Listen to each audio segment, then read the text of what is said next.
j'espère que vous allez bien. Je suis hyper ravie de vous retrouver aujourd'hui pour vous tourner cette vidéo. Je pense que la plupart d'entre vous étaient impatients que je vous la fasse et moi-même j'étais très impatiente de la faire.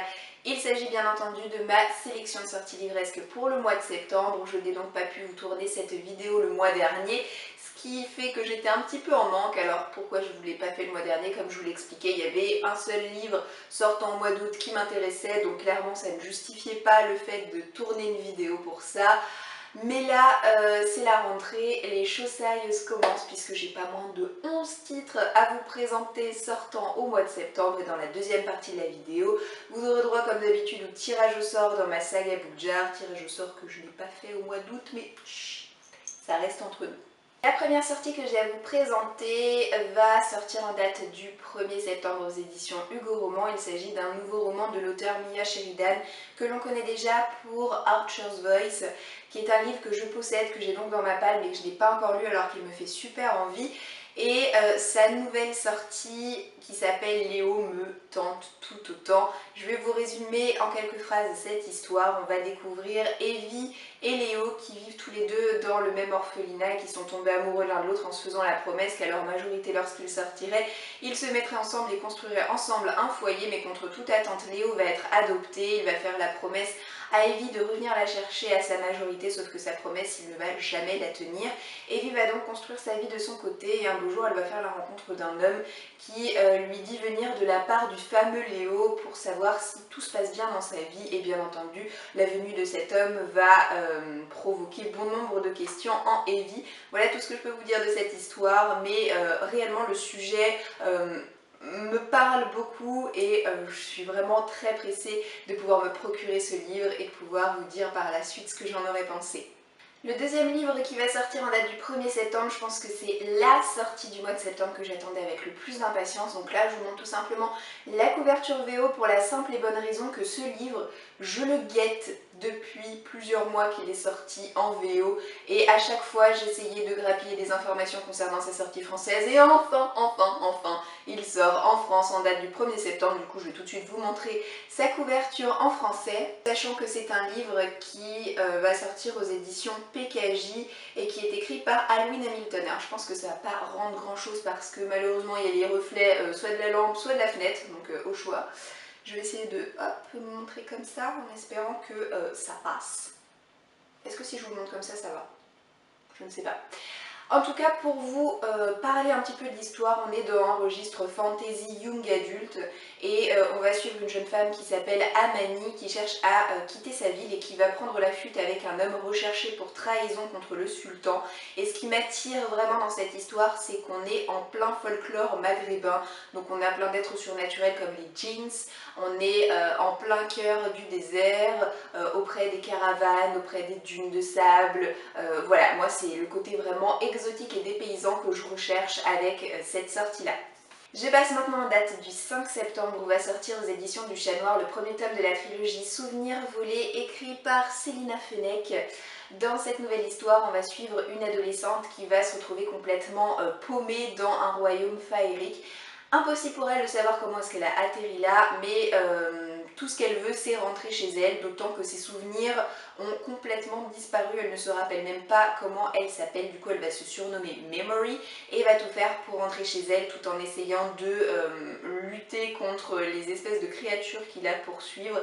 Moi c'est vraiment un roman qui me tente beaucoup parce que je pense que l'atmosphère doit être vraiment particulière et l'héroïne assez spéciale également. En tout cas je suis très intriguée par cette sortie.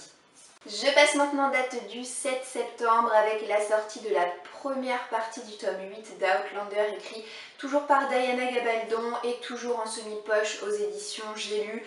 Alors bon, je ne vais pas vous résumer cette saga historique, hein, je pense que tout le monde a compris de quoi parle ce livre, tellement c'est une histoire qui est surmédiatisée un petit peu partout, que ce soit grâce au bouquin ou grâce à la série télé.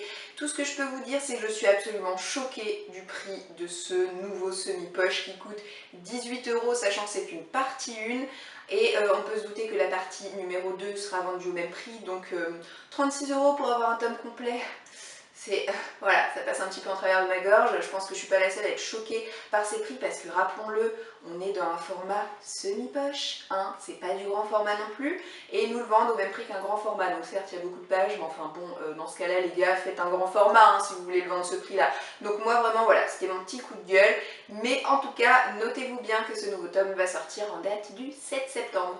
Je passe maintenant au 14 septembre avec cette fois pour changer une sortie bande dessinée puisque va sortir le tome 9 de la série Princesse Sarah aux éditions Soleil et c'est toujours écrit et dessiné par Alouette Moretti et Duclos. Princesse Sarah c'est une série de bande dessinée qui sort au rythme de 1 par an environ. À chaque fois j'attends avec impatience la sortie des nouveaux tomes. Je suis quasiment à jour dans cette série, tout presque en tout cas. Et c'est pour cette raison que je me suis noté la sortie de ce nouveau tome. Si vous n'en avez pas entendu parler, il s'agit tout simplement de une libre adaptation d'un roman Princesse Sarah de Burnett que j'apprécie beaucoup, que ce soit pour le dessin, la colorisation, le scénario. À chaque fois c'est un grand plaisir pour moi de me plonger dans les aventures de Sarah et j'en prends vraiment plein les mirettes. Donc je me suis noté cette sortie-là.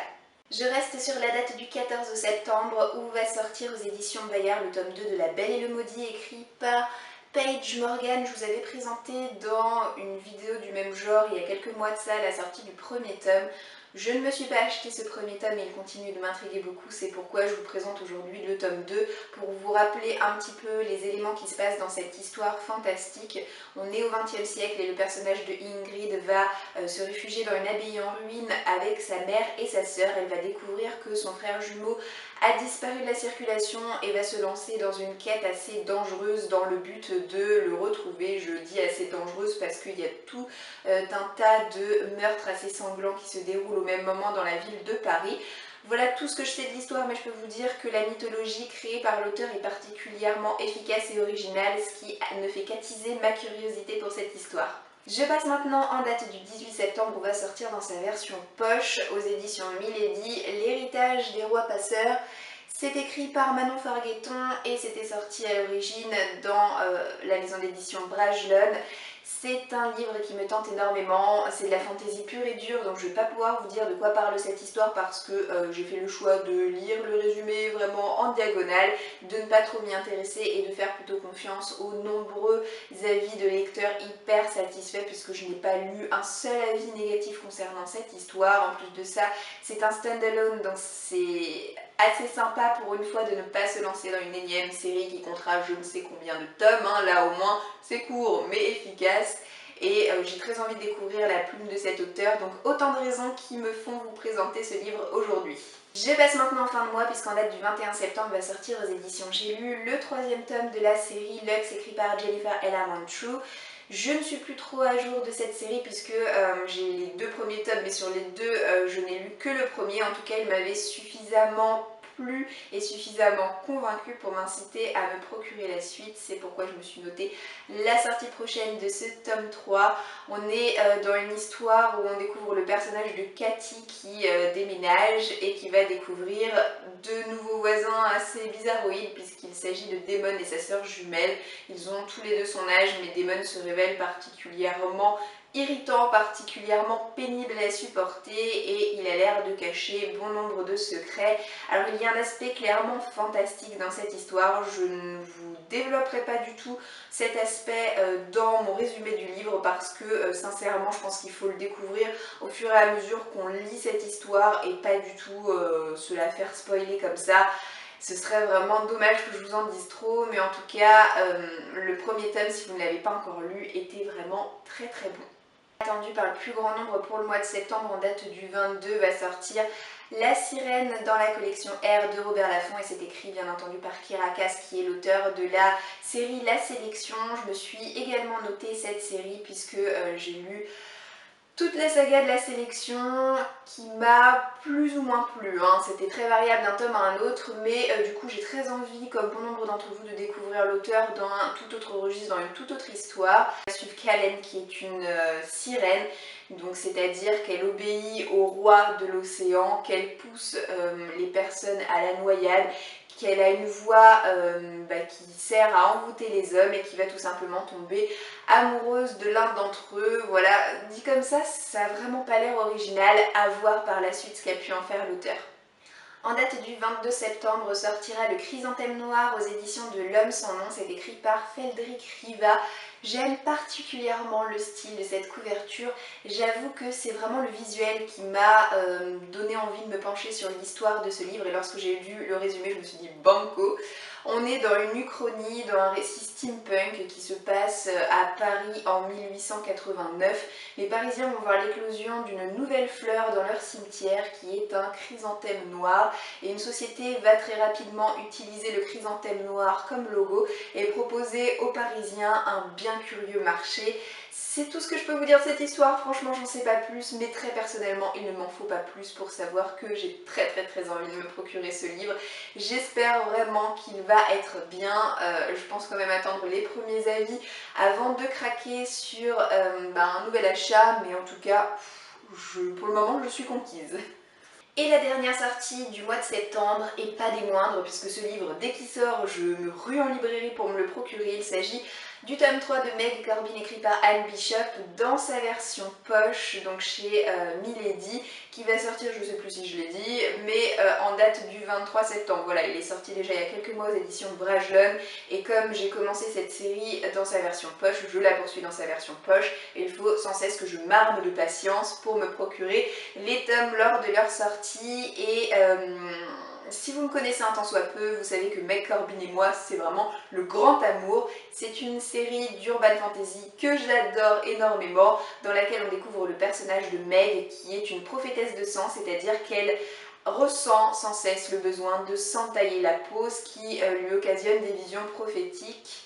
Et du coup, elle est hyper prisée par rapport à son don. Un jour, elle va s'enfuir de l'établissement spécialisé dans lequel elle était retenue prisonnière et trouver refuge dans un enclos habité par les autres. Et les autres, donc notez la majuscule, c'est tout simplement un groupe composé de créatures prédatrices et très hétéroclites où on va trouver à la fois des élémentaires, des vampires, des métamorphes, des loups-garous, tout et n'importe quoi, mais en tout cas ce sont un peu eux qui règnent sur le monde et la paix est vraiment très délicate entre le groupe des autres et le groupe des humains. Et Meg va tout simplement trouver refuge chez eux et travailler pour eux. Je trouve que la mythologie de cette histoire est absolument oufissime, je veux dire, je n'ai jamais lu quelque chose de similaire ailleurs. C'est vraiment un récit qu'il faut lire, qu'il faut découvrir. Je ne cesserai jamais de vous en vanter les éloges, croyez-moi. Donc je ne suis que joie, bonheur et allégresse à l'idée que le tome 3 sort bientôt et que je l'ai bientôt en ma possession. Voilà, je vous ai présenté les 11 sorties qui me tentent énormément pour le mois de septembre. N'hésitez pas à me dire si nous en avons certaines en commun. Quant à moi, je passe très rapidement au tirage au sort dans la saga Bookjar parce que j'ai déjà été super bavarde et que je pense que la vidéo va être assez longue.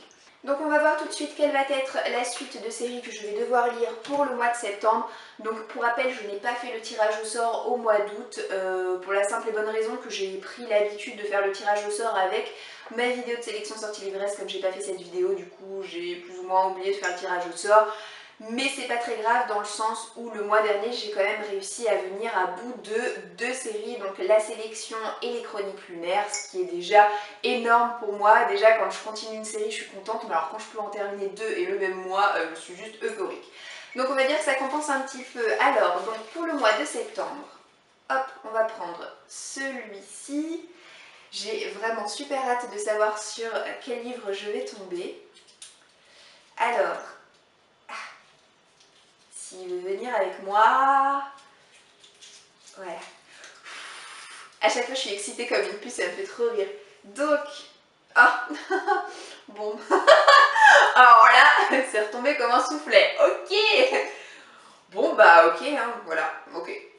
Donc il va falloir que je poursuive la trilogie du labyrinthe écrite par James Dashner. J'ai lu le tome 1 en janvier, donc ça reste relativement frais dans ma mémoire, je pense. Donc voilà le tome 2 qu'il va falloir que je lise au mois de septembre. Pourquoi je suis pas plus enthousiaste que ça? Parce qu'il y a plein de petits origami en forme d'étoile dans ma saga Bookjar que j'ai très envie de tirer au sort. Par exemple Charlie Davidson qui est surreprésenté dans ma saga Bookjar et que depuis que je fais ce tirage au sort, je n'en ai jamais tiré un seul papier au sort.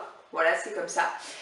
Et tout simplement parce que le premier tome que j'ai lu du labyrinthe, je me rappelle plus trop la note que je lui ai mis, ça devait être un 3 sur 5 en gros, c'était sympa mais c'était pas non plus oufissime. voilà, j'avoue que j'ai pas été super surprise par ce que je lisais et j'ai un petit peu peur de me plonger dans la suite, mais bon, comme j'ai la trilogie complète dans ma palle, faut bien qu'à un moment donné j'en vienne à bout. Ma vidéo est maintenant terminée, j'ai toujours le papier dans les mains, tout va bien. Je disais donc que ma vidéo est maintenant terminée, j'espère qu'elle vous aura plu, je vous souhaite de passer une bonne journée, je vous dis à très bientôt dans une prochaine vidéo. Ciao ciao.